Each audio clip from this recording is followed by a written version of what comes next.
niektorých čitateľov? Tak sezónu som začínal v Poprade.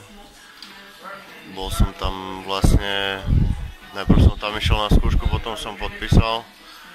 No, trvalo to asi mesiac len a moje pôsobenie sa tam ukončilo. Už si niekedy predtým bol v Brezne aspoň pozrieť na tento štadión, ako ho ty vnímaš? Bol som, ja som minulý roku, keď som hrával za Bystricu, som aj jeden zápas odohral za Brezno a hrali sme tu aj zápasy. Ja neviem.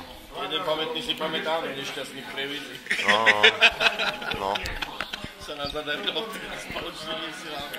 Vtedy aj. Takže štadión poznáš, aj v podstate môže byť. Hej, ako štadión je pekný a mne sa tu páči. Trénera Daniša poznáš osobne? Osobne ho nepoznám, ako rozprával som s ním, ale nepoznám ho osobne. Ako. Jasné. Už si s ním hovoril, že teda kde by videl tvoje pôsobenie, prípadne v ktorom útoku alebo na ktorom poste? Tak hlavne chcem pomôcť mužstvu a je to jedno, kde ma zaradí, je to bez trénera, kde ma zaradí a chcem pomôcť. No. Brezno není veľmi na lichotivej priečke a hej, ako štadión je pekný a mne sa tu páči. Trénera Daniša poznáš osobne? Osobne ho nepoznám, ako rozprával som s ním, ale nepoznám ho osobne. Ako. Jasné. Už si s ním hovoril, že teda kde by videl tvoje pôsobenie, prípadne v ktorom útoku alebo na ktorom poste?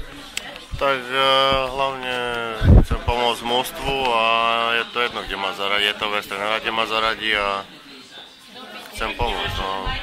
Brezno není veľmi na lichotivej priečke a viem, že chcú ostať v prvej lige, takže budem sa snažiť pomôcť. Ako vnímaš ty to, že si v podstate z extraligového mužstva prešiel do prvej ligy a v podstate na poslednú priečku nelichotivú?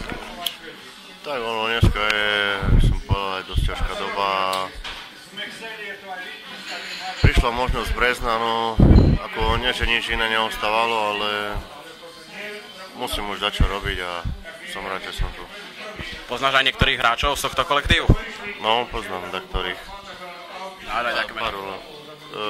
Ten Brankár, Lipnický, Babicovcov poznám. To Šmalik tu je tiež, Šmálo. 5 asi poznám, aj toho poznám, Šimčíka poznám. Jano. Brezno je teda na poslednej priečke a divácka kulisa samozrejme poklesla oproti vlánejšej sezóny. Ja mám.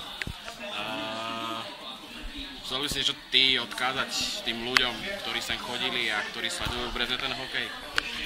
Tak, aby ďalej navštevovali štadión a dúfame, že budeme tešiť fanúšikov ďalej a aby si našli cestu na štadión.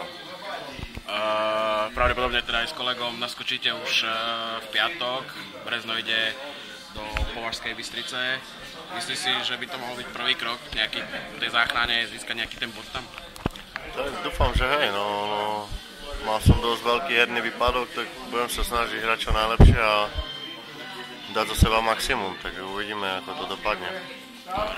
Díky moc.